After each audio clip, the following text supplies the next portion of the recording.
listening to I'm Telling You. You're listening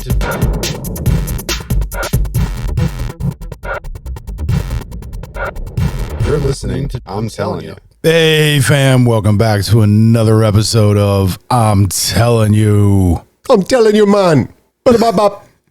Right by the beach. Lord of mercy. Booyah. Booyaka. As always, your amazing host, Philly D. Mr. Gemini. Clickety clack, a fact checker, Miss JD. Yeah, and she is actually in the house tonight. She's easy for sheezy. Yeah, she's not the remote knowledge specialist tonight. She's in-house guest, which hopefully means she'll talk more for once, but we'll find out. Because, we did have the green room and, stuff happens. But anyways, if you want to reach out to us, please do. ity@directionsandmusic.org. Or separately. GM. Yeah, if you want to get Gemini. GEMINI. Gemini. Directionsandmusic.org. Danger Will Robinson. Or, if you want to hit me up, it's PHILLYD. Dude, there's not, music.org. You got to put some more like Chicano in there. It's just, dude, that's not all. Now you're just being racist. What? But yeah, anyhow. No, for first time listeners, this is a 30-year friendship of this. We just now recorded and we add some movie jokes, dad quotes, and a fact checker who again is in-house guest tonight. And awesome beyond telling, especially since she works for High Fives. No shit. I mean, granted, we did give her a raise. We were giving her double high fives. That is true. Yeah, we were giving her high tens. I mean, that's, Inflation. Redacted. They're virtual fives. They're virtual well, I mean, they technically are because, being remote, we go. It's kind of like Bitcoin. It's kind of like, I don't think that's Bit fives. In fives. It's 5 coins. Bit 5. Bit 5. I don't know. We're going to. 5 coins. We're going to have to come up with a better name than that. Not now. I'm just saying in general. Not right this moment. Okay, Hive sorry. coin.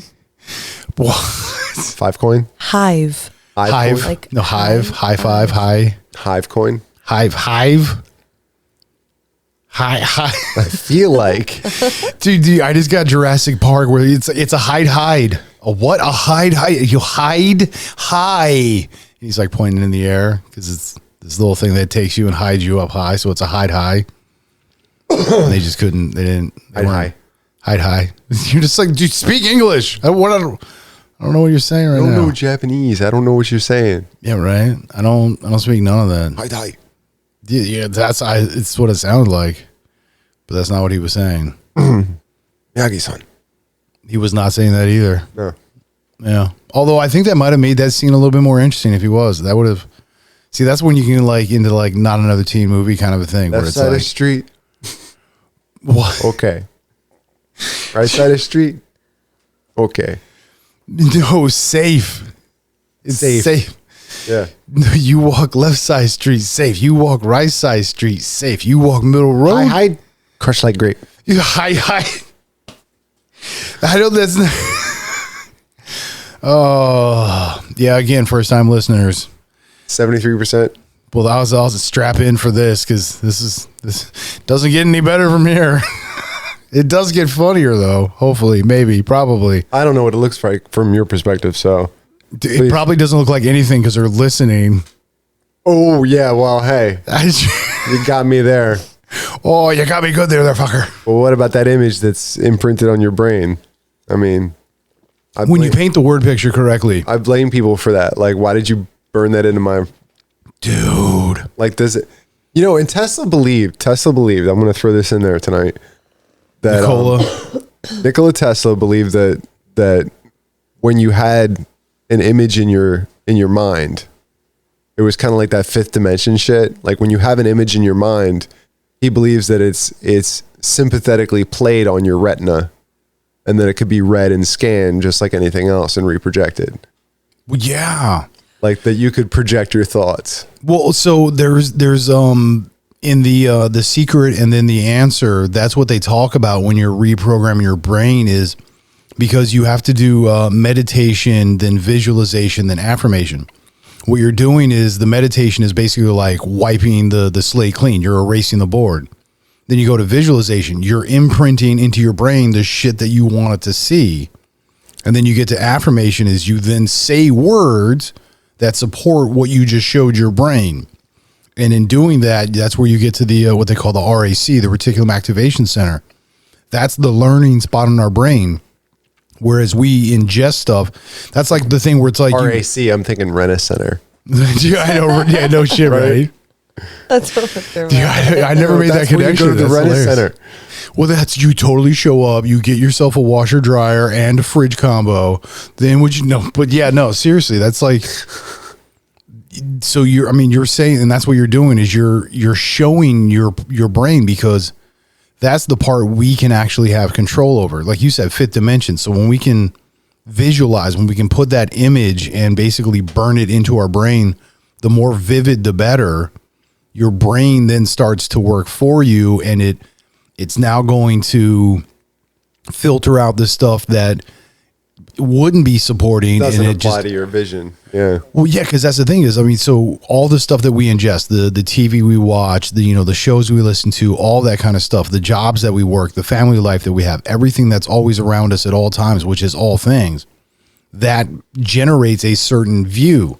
And we can get stuck in that cycle because we just keep seeing that. And so we're basically just reprogramming our brain over and over again, show me more of this shit.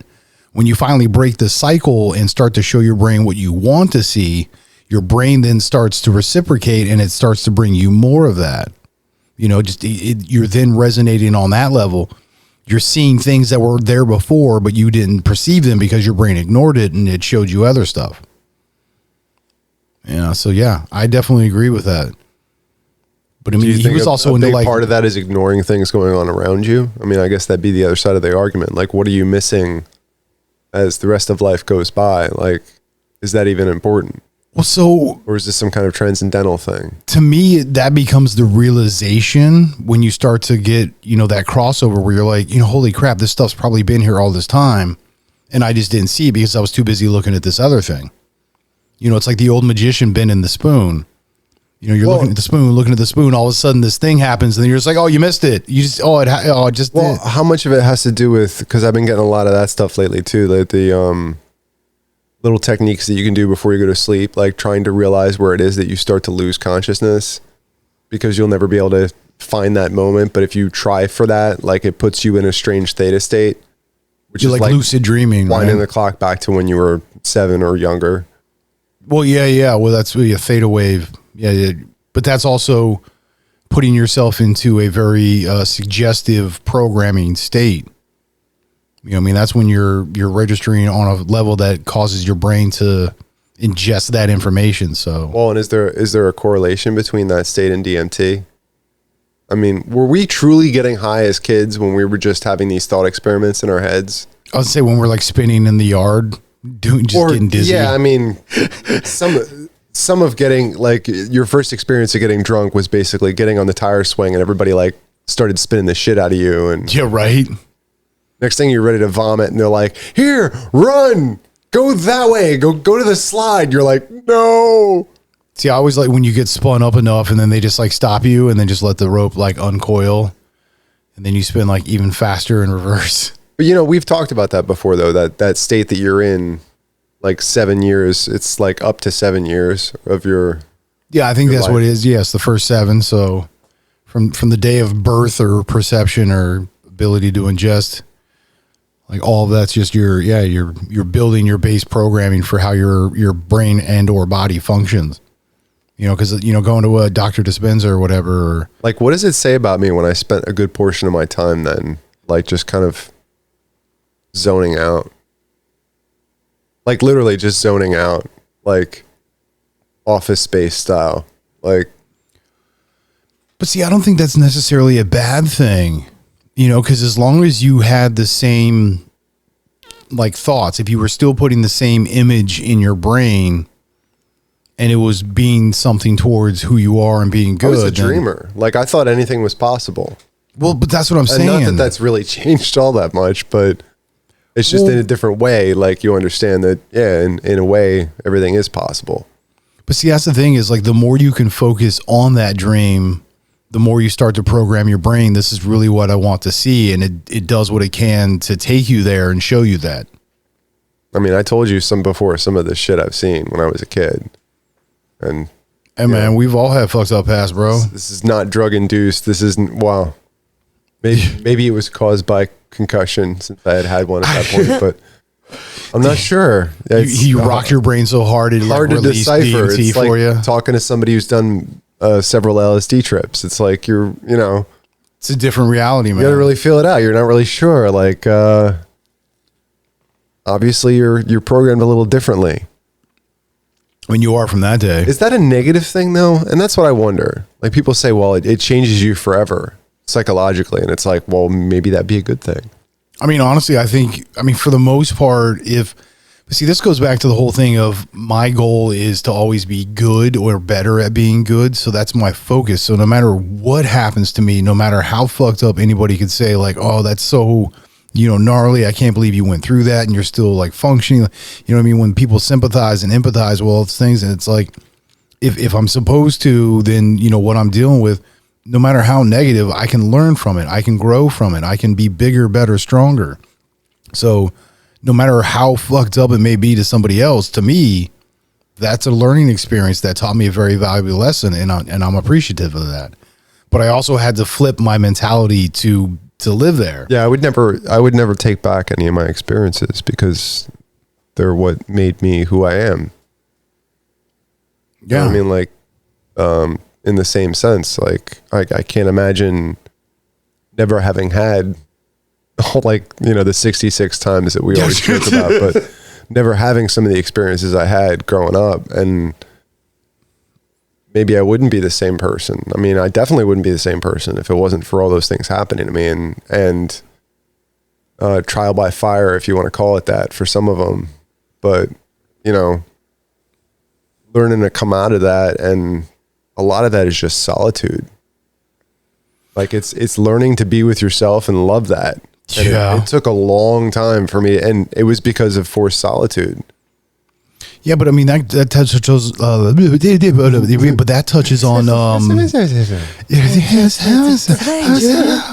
But yeah, no, that touches on like Einstein and Walter Russell and Tesla and how they took solitude to basically the theta state and just stayed there. Basically, I mean, because they were talking about like lucid dreaming and stuff. Einstein and Tesla. So they were talking about basically going into this fifth dimension, or the ether or whatever you want to call it, and extracting information, but they were showing it to themselves and just like imprinting it, and the brain starts to go through that information. And this is beyond the brain. I mean, if the brain is chemical reactions, that's all. Yeah, but it's also a processing center. It's a computer. I think of the brain as being a reflection of what's actually going on.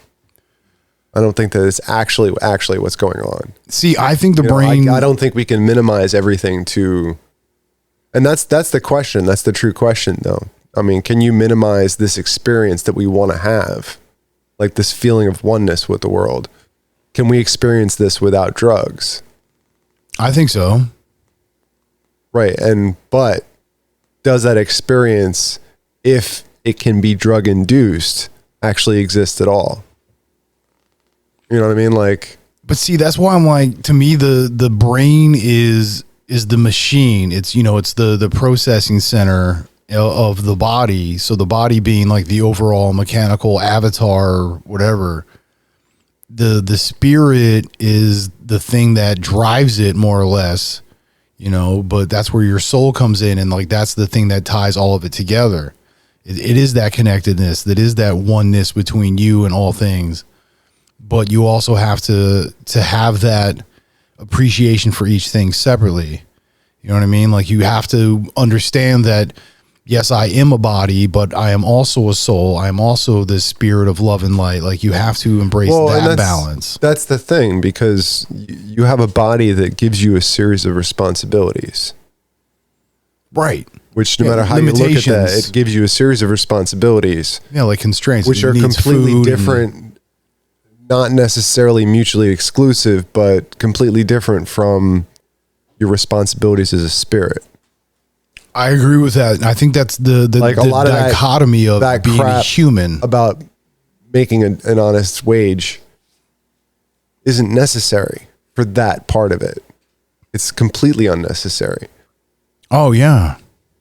And where do you draw the line in your own personal life where the one supersedes the other? Meaning, like, I can make money by any means necessary as long as I make money. You know, and what rabbit hole that takes you down. But Well, see, this is why, to me, like I always go back to saying it's a video game, but I will say it's a system, which means that there are rules. Well, in order to operate within the system, you have to know the rules. Doesn't mean you have to abide by them, but they are there, and you have to understand that that does help, construct the construct that you're dealing with. And, so you like you said, you cannot think about the negatives. So it's like, you have to be aware of that, but it doesn't mean that you have to necessarily go verbatim. It's just like in the Matrix. It's like some rules can be broken and some can be bent, and some just don't change that we're aware of. So it's like, it's just right, everything is perceivable. I mean, bent covers a lot of ground. What's that? Bent? Like bent rules covers a lot of ground. Oh, well, yeah. Because I mean, you can do things that are what we would think virtually impossible, but that's now because you're viewing this world through a matrix. And I wonder how much of that is storytelling and how much of that is really trying to tell you a truth.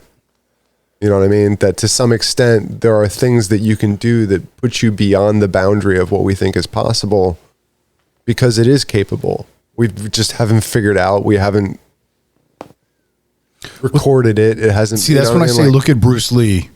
Look at the shit that guy did in comparison of like what we all thought would be in the physical sense. Absolutely. There were like literally on this physical plane in this dimension, like 2-finger push-ups all the time, like one arm, 2-finger push-ups. Well, dude, just, his 2-inch punch, the shit, like how quick he was. Well, all of it, but that was because he woke every day with a mantra of, I am a winner every day. Like he gave 100, I hate to use that term, but 110% every day he woke up. Well, he was a serious driver. Well, yeah, because everything he did, that's why I said, Jeet Kune Do is a love for martial arts that he wanted it to get out there. Well, see, that's why I say Jeet Kune Do isn't so much a style as it is just a way of life. Like it's literally a philosophy. It is a way to. Yeah, that's the way it's how you eat, you sleep, how you work out, how you think, like everything. Anything that would have come from Bruce Lee would have been all about that because that was his way of life. Like when he found that was everything for him. Like he went completely in.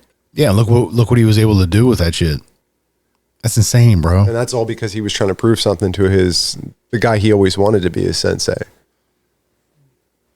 So, like he had studied many, many arts. Yeah. And there was a lot of competition there. It's interesting to go over his life because a lot of people now have made like documentary films and ongoing shows about his life and like all the intricacies and everything. And, he became a star really over in China before any of this happened over here. Oh, big time. And yeah, Hong Kong, all over. Just Asia, really. And he was so determined to figure it all out and to be the one to figure it all out. And a big part of that was bringing it to the West. Like, why is it we have to keep this a secret? This stuff is amazing. Yeah, like that monk shit doesn't leave these walls. Like, if you got the money, you can come join a class, then that's all you need. Like, you come, you invest some time and some money, and you can learn. And that pissed off a lot of people. The whole story behind Bruce Lee. Well, yeah, but that's also like some Karate Kid shit where it's like you're only supposed to hand that down family, generation to generation. So the fact that technically he was teaching his family's style to an outsider was like, that should have been considered a no-no, but. Did he say some stuff and disappear? Yeah, I know. I was thinking the same shit. I was literally thinking the same shit. I was like, yeah, when did he disappear? What did he just say before that? Dude, I'm waiting for you to give me this list of people that have said shit and they just disappeared. So far, it's Joan Rivers, ODB, and now Bruce Lee. Well, I don't know. I may have added Bruce Lee, but however, still. There was some shit with ODB too. I mean, you have to look into it. It was. Dude, I don't know. You're telling me this is the thing. He died of a heart attack due to cocaine and tramadol, as well as alcohol in his system. You know, like Biggie Smalls, did he? I don't know, did he? I know, right? I wasn't there. Did you get like a hot dose or something? I'm saying. Made it look like he was dead, but he was really just asleep. There's some island out there somewhere. I'm just saying. Dude, I'm telling you, Biggie and Pac are living the life together, just sitting back collecting royalties. Hanging out with the guy from Office Space. Probably, yeah. What about, did you hear No salt in the rim. Andy Kaufman? You remember that? Did he say some shit before he died? What about John Lennon? Come on, let's. let's. Hearing he was still alive up until like a few years ago. JFK, yo, came out and said he's always. Oh, but that's alive. a given. JFK started talking about centralized. Yeah. Well, he was talking about all the government stuff. Like he started ousting some of the government stuff. Yeah, but didn't fucking Truman do that shit too, and nobody killed him? I don't know. That was also back in like. I don't know if things had changed since then. Things were beefed up. I'm not sure. I don't know. He's getting through with 40s and blunts. Yet again, I wasn't there. I'm just saying, it's messed up what you see. You know, years later, it's like, oh, now people want to come out and talk about it.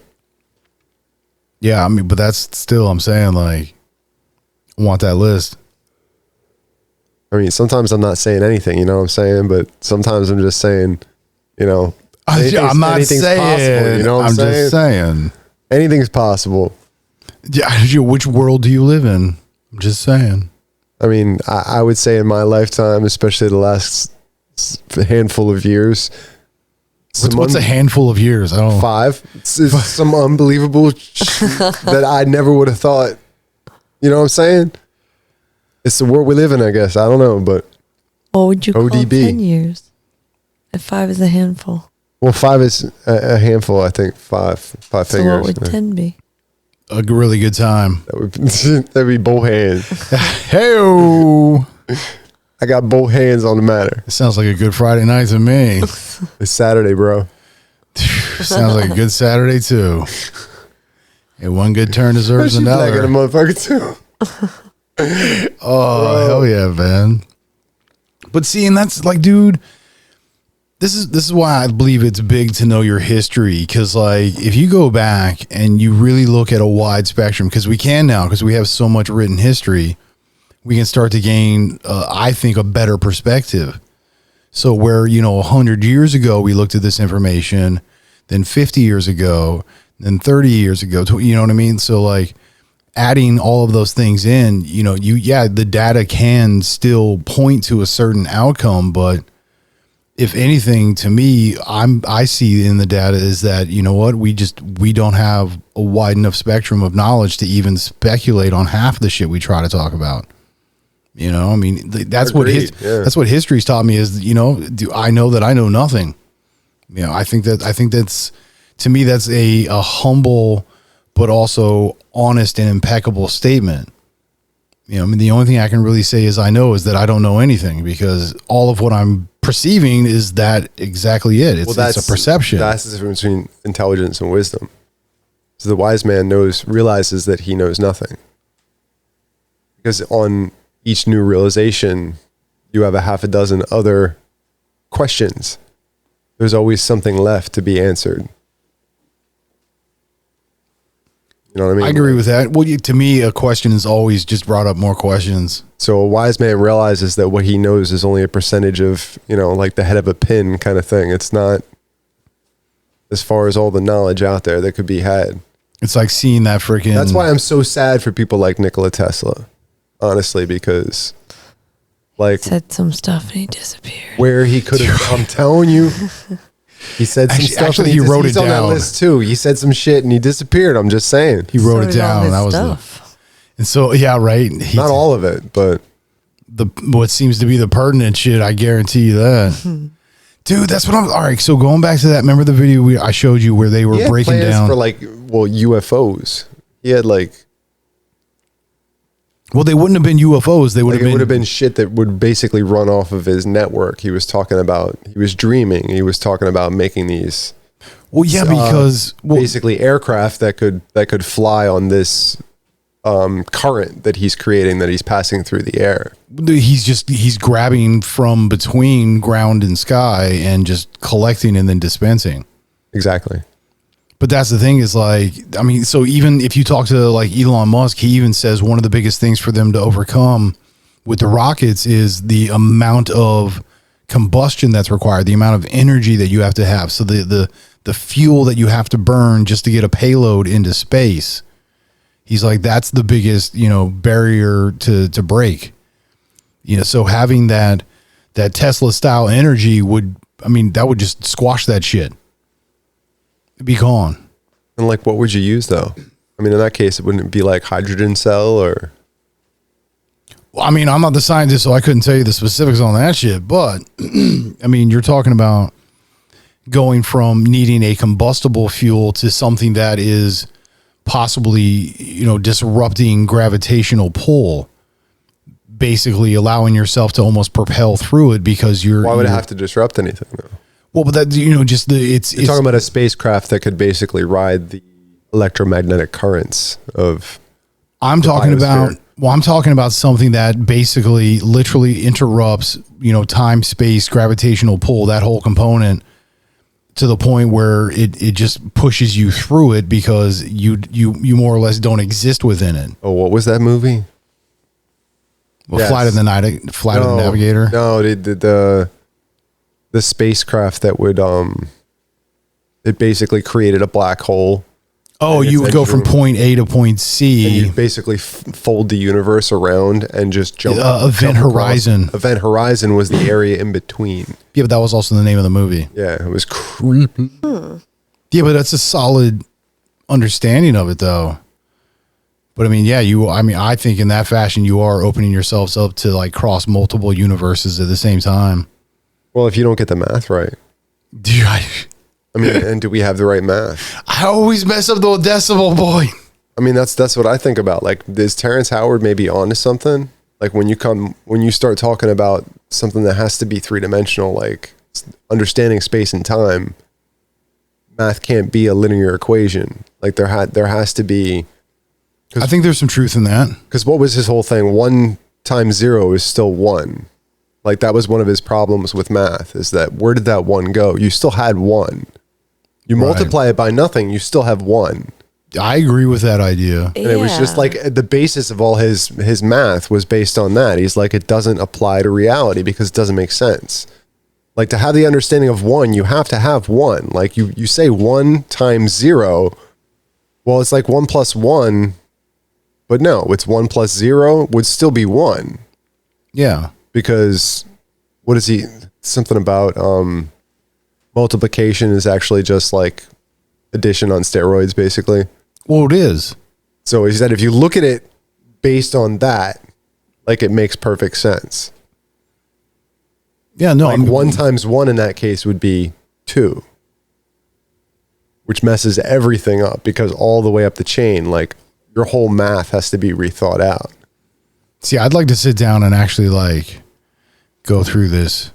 This sounds like fun. Like, how is that possible? I want to learn a new math. Well, because it sounds like it's some serious shit that you got to open your mind to even perceive, let alone understand. Terrence Howard's a deep individual, man. I am not. I'm not disagreeing. He's one of my favorites to talk about too, right? Because he's got. You brought him up a few times. He's got what's that condition? Synesthesia. Synesthesia, where things are represented through smells, colors, shapes. Yeah, all that. Other than what would be deemed natural, typical reality. Like something like music, he said, is kind of all encompassing. Like there's mathematics that you can physically see. I believe that. There's colors. There's certain. Well, because when I'm writing my music, the way I put it together in my DAW, like I can actually see it. And it's not like you imagine it that way. He's actually perceiving it that way, which is all different. You know what I mean? That's wild. I don't know. I mean, I just see it as like the patterns that I recognize. So it's like I don't know. I just when I'm doing a decent production visually, when it's laid out, that looks good too. So it doesn't even just sound good, but the physical layout of it to me also is like visually pleasing. There's a rhythm and pattern to it. That's why I'm like, I can see that, you know, even though it's is an it audible. in your mind, is it geometric? I mean, does it feel that way? Or like a 3-dimensional geometric? Like it's like you understand it, but to put it into words would be kind of. I don't know if I would say multi-dimensional. I mean, it's definitely. I mean, there's definitely shape to it. So I mean, there's definitely like a symmetry or geometry. It's like people will say when they play the piano for years that they can just see the layout of the keys, and they can view many different pieces of music all at once just in looking that it's forming shapes with the pressure points on each key. You know what I mean? Like weird stuff like that. I mean, I can see how that could happen. Where you reach a point where it's more than muscle memory. You know what I mean? It's that and then some. Yeah. But it's like the mathematics, like the geometry behind it, seeing things as shapes. Well, I mean, that's why when you brought up Walter Russell and talking about how he viewed the periodic table, that was wild, as more of almost like a downward spiral twister snake kind of a shape. It was his true belief was that everything in existence is based off of the vibration, the wave or particle of light, whatever you want to call it. What's a particle in a wave? Isn't light a particle in a wave? Yeah, I'm just saying, if everything from reality comes from that, his vision of the periodic table was basically that as it slows down, it becomes these different components. Like it becomes different elements. It jumps through the chart based on its vibration. Like that's the way he viewed good everything. Vibration. That's the way he viewed everything in reality, and like where the gases fit versus all the solids and some wild stuff. And he was very accurate. I mean, the gases usually fit in like my stomach or my intestines. Because science had stopped. And they come out of my butt. Science had stopped at hydrogen, but he found like. Yeah, I think there was like this 5 or 6 theoretical things that came before hydrogen. That were, something like that. Yeah, I remember you telling me. I don't know if subatomic or whatever you call it, but naturally occurring. Like he believed they had to exist for everything else to exist. Yeah, it was like the building blocks for the building blocks. It wasn't until several years later, I think, or posthumously, I'm not sure, that somebody actually discovered a few of them.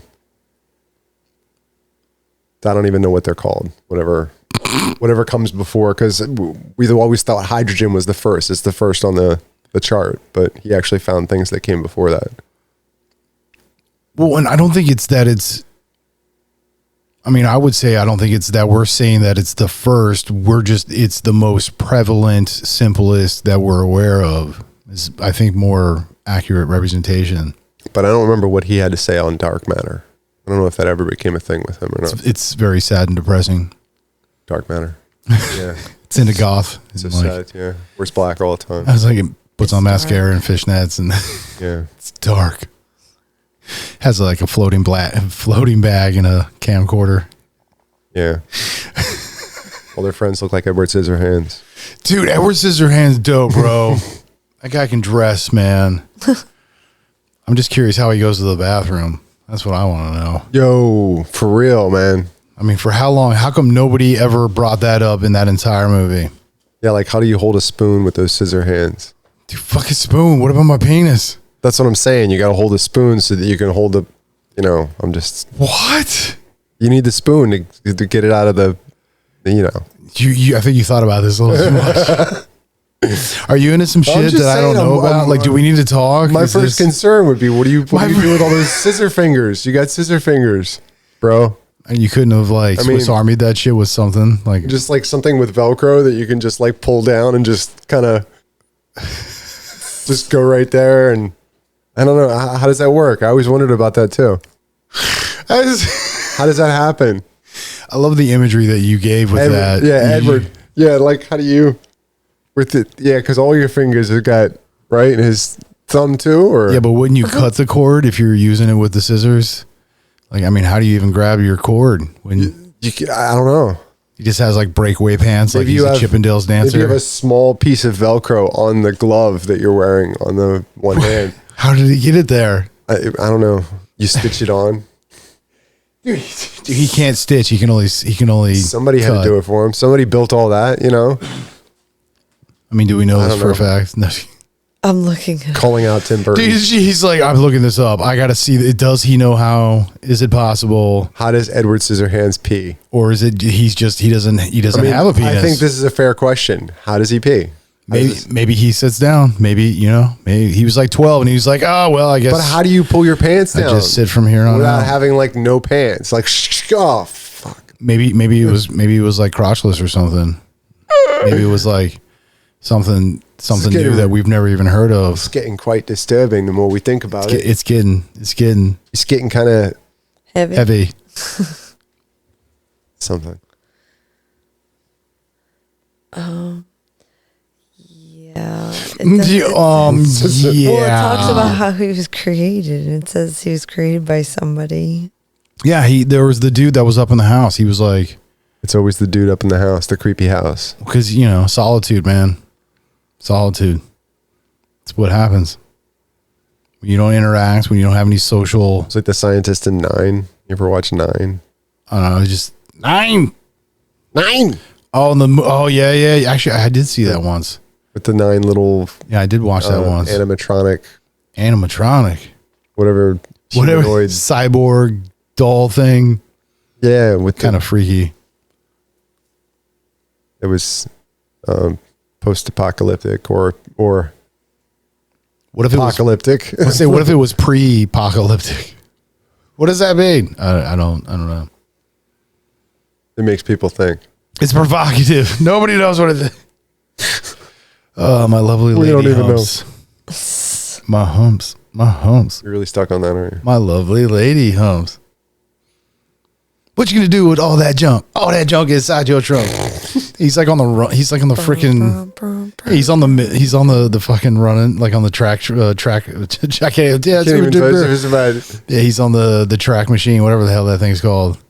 Give me some Sims conversation. It's nobody wants that shit I right want now. that right now. Treadmill. There you go. That's what it was. Yeah, he's running on the treadmill, and he's like, my humps, my lovely lady hump. That's just hilarious, dude. Will Ferrell cracks me up, man. I know this. And John Heder too. I mean, he's pretty fucking hilarious. He's not just Napoleon. He's also a very talented ice skater. We need Mitch Hedberg, man. What was it? Oh, Blades of I wish. Glory. I wish he was still around. Yes. Did he say some shit too? Mitch Hedberg? His delivery was on point, man. She got that joke. What? That's why he's no longer around, because he says some shit too. Oh, everybody just thought it was a joke, but you know what? Bro. I mean, maybe. I don't know. Yeah, he did a set one night at the Laugh-In. He Next said some day, stuff he shouldn't have said. came up missing. Just saying. Accidental overdose. There's I don't. that NASCAR joke. The NASCAR joke. They just like to drive in circles, how they like Tide. And how he wants to stick his feet out the window. I like that one. Stick his feet out the window. You must really like Tide. Can I put my feet out the window? It was. Yeah. What if NASCAR was required to have a passenger? Oh yeah. I want to be that guy. I want to be the race car passenger. I remember that. I want to like fuck with the radio. They don't have a radio. Well, I mean, I guess they do. That's why it was funny though. Technically, it's like their earpiece, but And now you have to because you got a passenger. yeah, right. What do Yeah, you no, got there in shouldn't this? be a radio. You're absolutely right. That'd be You're right. You're ridiculous. right. You're absolutely. But you shouldn't have a passenger either. So if you're gonna throw that in, you might as well. But dude, they have that, man. You can like race around the track and like the driver takes you and shit, and you're the passenger, and they just. No, what I'm talking about, like in actual NASCAR. Yeah, I know. But that would be To kind of funny. required to have a passenger. Like What if your passenger was like your commentator? And that's all they listen to. So instead of listening to the two guys in the tower, it's just all the guys that are sitting shotgun. Yo, turn. I know, hurry up and turn already. Dude, hurry up, turn. Hey, that guy's still behind us. I think he's following us. It's like somebody's standing behind you while you're playing Pac-Man, you know? Right. Just fucking with you, man. What guy's almost got you? Go. Turn. Get the grape. No, the cherry's worth more points. Jesus Christ. Hurry Bro. up, hurry up. They're going to get Are we there yet? Dude, bro, which I one gotta of us pee. is playing? What the? Like, no, you mother. I think that'd be funnier with NASCAR because there'd be a lot more collisions. There'd be a lot more warrants going on. That's not funny. Yeah, It's entertaining, but there's it's not enough funny. safety equipment that they should be okay. Should be. They should always be able to walk away from that shit. Like MotoGP. Some of those guys do walk away. It's amazing. Yo, I'm telling you, I've seen some gnarly spills. Yo, but the crazy shit to watch is you ever seen like the TT over in the Isle of Man? Like, it's, Oh, dude, those it's guys actual go- like farmland, residential. Yeah, it's like dirt, gravel, and shit, and whipping through there, There's doing S's. there's this one famous spot where it's like I'm sure it's got a name to it, but it's this chicane that goes right over a bridge, and it's like a 1-lane bridge, and it's like this old back. I mean, it's a country road. Like their racetrack is a country road that goes around the Isle of Man, Yeah, literally. and you see motorcycles. They like just approaching, you start lifting a tire in the front because the way it's dropping down so drastically that like the tire is hanging up in the air when you go over like the last jump before you make your chicane. So you make a quick right and then a left, and then you go right over this 1-lane bridge, and then it cuts left again or something like that. And it's this insane corner. And you watch guys do this on motorcycles, and you're like, how is it there's only like 1 or 2 accidents per year? How is that possible? Professionals. Saying. People are like, oh, there's a crazy number of, I'm like, no, there's not. I'm like, these guys are pushing the limits. I'm surprised they're not all dying. You're right. It's amazing to watch these guys. Island of death is what it should be. And people say like, is there a lot of money in this? And it's like, not really. It's just the notoriety of being able to do it. It's bragging rights, bro. I mean, you get money, but it's not like, you know, it's through sponsorship and this and that. And See, that's the thing, dude. because Race it's part teams, of the lifestyle over there. It's well, with race teams, you never make money from winning. You make endorsement money like, from and you got winning. to realize all the local farmers and stuff, like they had to agree to this. Like all the landowners, the property owners that might live on this road. I mean, do they really have to? Think about it. If motorcycles just start like running Well, through. because it brings profit into the country. It brings. Well, I'm just thinking of like, you know, you're sitting at a traffic light and all of a sudden you get like a parade of motorcycles. Are you going to cut those guys off? No. Hell no. No. I'm not losing a mirror. I'm not getting my door kicked in. Nah, you go ahead. Go ahead, bro. Keep going. We're good. Yeah, I ain't saying nothing. Oh wait, go around. Yeah, dude. I'm going to smile and nod. Yeah, no, you go ahead. You go ahead. You're good. You. That's what I'm saying. I'm not. Yeah, no. So I don't think they would necessarily sign off. So I for mean, it. honestly, if you watch any of that footage, it's amazing. There's only 1 or 2 deaths a year. It really is. Well, because you and I, we've watched a few of those together and stuff. Because you're like, yo, you've never seen this, and I'm like, oh, what's up? And you showed me, and then Bro, I've seen bicycle races I wouldn't want to go on. Dude, I'm like, dude, well, that with shit your looks balance, you know what I dangerous, mean. You know, like or with your bad back. Yeah. With your bad knees, you shouldn't be throwing That's anybody. right. It's 73% of the time. Yeah. But yeah, no, those Dog. guys definitely go screaming through that shit. Yeah, it's insane. Crazy to watch. If anybody out there has never seen that, you got to look up any Isle of Man TT race. Yeah, and there's just like footage. a trail of gravel and leaves and dirt, and it's like, dude, that's not a real road right now. They're just cruising But through it's like there. they'll go flying through there. Dude, oh my God. And like, you know, like, yeah, I know. People are just sitting there waiting for sick, like, man. but I mean, how many laps do they do, right? I don't know. I have to look up the race itself. I don't know how many. Because I know it's a few laps. It's not just like one time around. Yeah, I don't think it's just one, but it's not a really super long race either. Yeah, it's not a big island. No, it really isn't. Yeah, because I think And they're I think going for it's- a good chunk of it. Yeah, I think it's only a few kilometers, like the whole course, basically. It's like 9 or 12 or something like that. It's not an extremely long distance. It's only like a few miles or whatever. How long can you stay in a full adrenaline shot? Well, apparently a while. Like, seriously, like how long could you withstand? I mean, that's basically like solid adrenaline shot the entire time. I think so. Right? I mean, it has to be. What? So cold. Dude, this is grandma's boy. Nobody checked me. Oh, I would, Sophie, I swear to God, I would have fucking done it. Oh my God. She's like, don't swear, honey. You're better than that. Grandma mess. Oh man. Cause that's kind of like Happy Gilmore. Like his grandmother wears the kiss mask to like cheer him up and shit. And can't take her stuff. She's too old. She's just too old. But I love that. Dude, Grandma's Boy's an underrated classic, I think. We know that's one of your favorites. We've gone off on that a couple of times, I believe. Dude, because, I mean, it's fucking hilarious. And it's a Happy Madison production, but it's not, like, there's no actual Adam Sandler in it, though. Doesn't have to be, man. Or David Spade or any of those cats. It's all these other guys.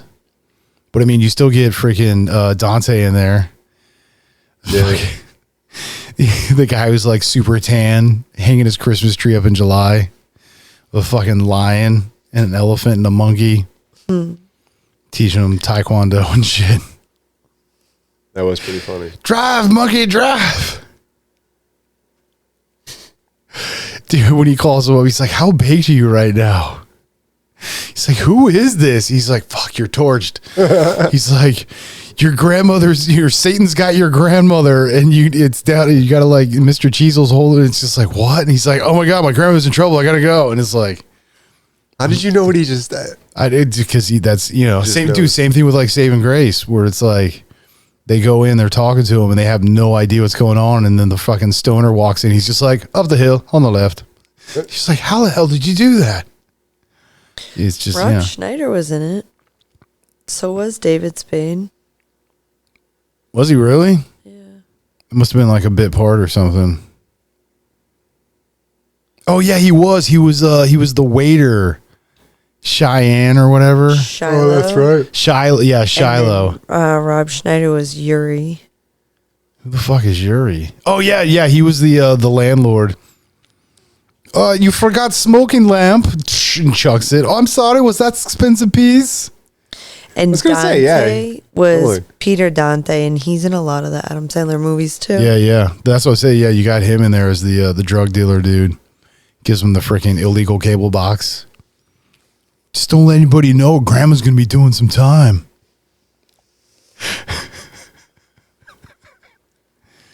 Dude, give me the Incredible Hulk, some of that green shit, and some of that I think I'm gonna deer stuff and roll into a blood. Holy shit, dude. I don't fucking care. I'll go to the loony bin with you, bro. He's like, I want to film this for posterity. And then they're sitting there playing video games. Wait, and there's no. What was the name of the douchebag programmer? Which one? What? Nick. Nick's. Oh God, Nick Swardson. Yeah. No. The I can't. You gotta. the. What am I? Oh, you're showing. What about that? Boy? I'm gonna get all the pictures. The nerdy guy that didn't know how to talk. Oh, to people. fuck it. Yeah. JP. Yeah, JP. Let's see. Yeah. Adios, turd nuggets. Choo, choo, choo, choo, choo, choo. Yeah, that guy. Like his part was just priceless, man. All right. I want to get you a cobra. Wear it like a scarf. What? Or like he's pretending to be invisible. I was, how did he see me? Like all blended into the wall, like holding a leg up with his like jacket out, covering him and stuff. Like he's trying to blend in. And it's just like nobody sees him. The Matrix called. Yeah, the Matrix called. They want their, what the hell does he say? Damn it. Yeah, he wants his jacket back or something. Or yeah, I think so. Something like that. I don't remember the exact quote. Remember, I'm 73%. That's me. I mean, hey, I'm like 85, so I'm not. I'll just reference the quote so that you can get it right. I'll get us close enough. 83%. 85. 85. Okay. Well, yeah, it's 85. Don't shortchange me that 2%, bro. forget it's variable. I earned it. That's the average. So sometimes it is 82 or 83. The average may vary. Some Contents may settle in. Some settling may yeah. Items might appear During larger in the shipment. mirror. That's true. Objects are larger than they appear in the mirror, I believe. I mean, depends on what your mirror and how many cameras are on it. Cameras. Your cameras add like 5 pounds. How many cameras were on you? What was a mirror just a mirror? What was a phone just remember when a phone was just a phone and it was on your wall and you had that one cord and you could take the cord like all the way into the family room and almost touch the other wall? And then you'd always get tangled up in it. But that was the one phone in the house. So if somebody else had to make a call or had to receive one, it was like, dude, you got to get off the phone now. Now. Then there was call waiting. It's like being in prison. Did you hear a beep? When it beeps, you got to put them through. No, you got to. But I'm talking. I don't care. Trying to figure out what I'm doing this weekend. Then there was dial-up. Yeah, that shit. Rotary phones. Dude, I miss a good rotary. Remember Commodore 64? Do you remember people who used to read books? Dungeons and Dragons. No, I always played, I played the video game. Risk. Double Dragon. No, that's not the same. It's not the same. It's not, but they're both dragons. Dungeons and Dragons. man. There's dragons. But dude, wasn't there Dungeons and Dragons the arcade? I feel like there was a stand-up. Wasn't it the original like Goblet or some shit? I feel like. Dragon Slayer. Maybe. That was the one that was like a cartoon. Dude, they were all cartoons, bro. No, I mean the actual video game was a cartoon. It would like flash when you had to do certain things. What do you It was mean? called Dragon Slayer. I mean, I remember Dragon Slayer, but Like a play on words, Dragon Slayer or Dragon's Lair. I'm not sure. what if CAT really spelled? It's like PetSmart. Is it PetSmart or is it PetSmart? Whoa. Bro, I'm just saying. I never thought about that. Didn't know. Or is it just both? I don't know. It's just both. I mean, it could be. It's a wave and a particle. Oh my God. I'm saying. Good thing we're almost there because I don't know. You know, physics related. We talk about physics. Talk about physics. properties of physics. So it's social. Demented and sad, Jesus. but social. Good job, little buddy. Come on, it's a classic. It's a classic. Go find a spin cycle. Yeah, honestly, I don't think we had enough movie quotes. We probably have to throw like 3 You know what I got for Christmas? There was a banner here. It's a better fucking year at the old Bender house. The old man grabs me and says, "Hey, smoke up, Johnny." So go home and cry to your mommy. Don't cry. Don't see her and cry to me.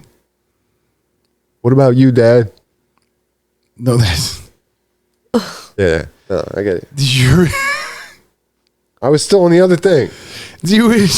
I was over here, and then we were on that side, Is it getting late?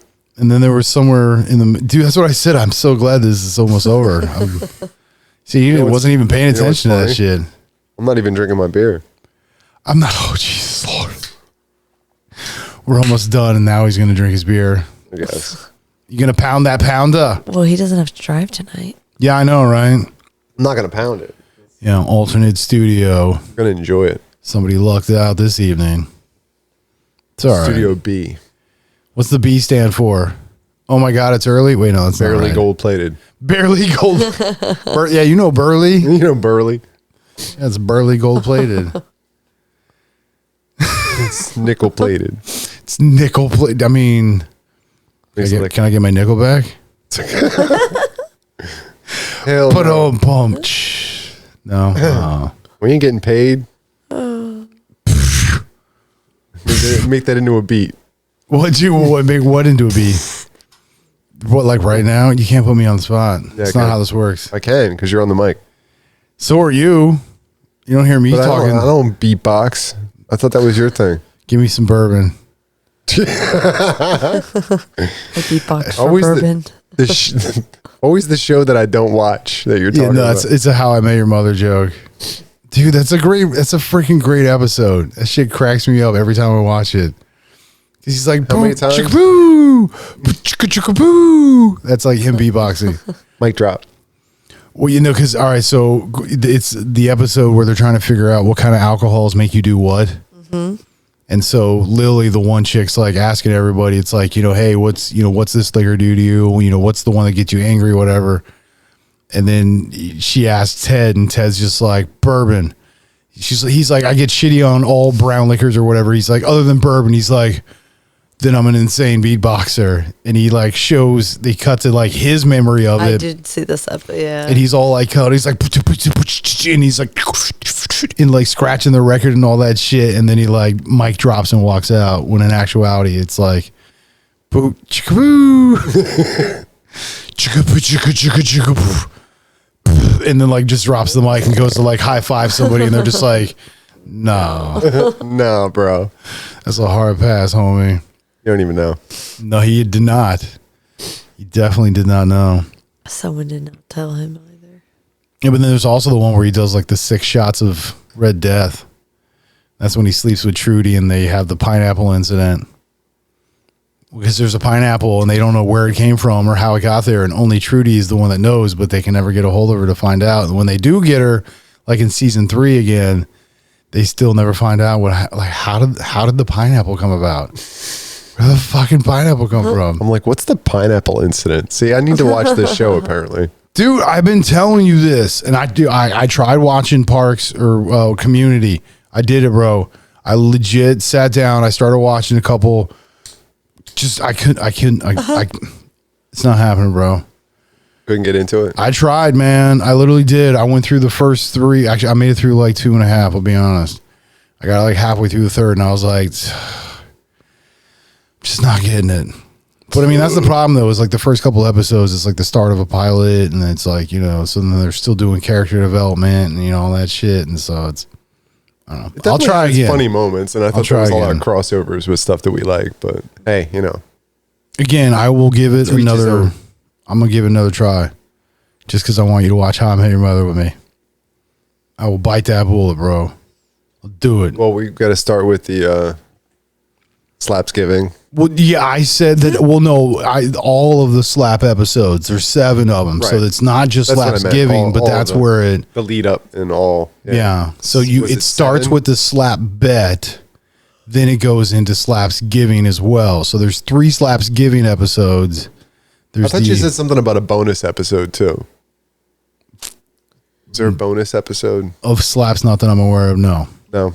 It's 7 episodes of Slap. The Slapisodes. And it wasn't necessarily like in the forefront in all 7 episodes. It was part of the. Correct. So the episode doesn't center on the slap per se. However, it's certainly a part of it. And the 3 Slapsgiving episodes, it is most certainly the center of attention. Okay. Yeah, dude, I'm telling you, dude. But yeah, we gotta. Yeah, we're gonna have to go through all that later. Yeah, because we gotta go. Yeah, it's that time. It is. It is time to go now, Mac. Thanks for hanging out with us. Bye-bye.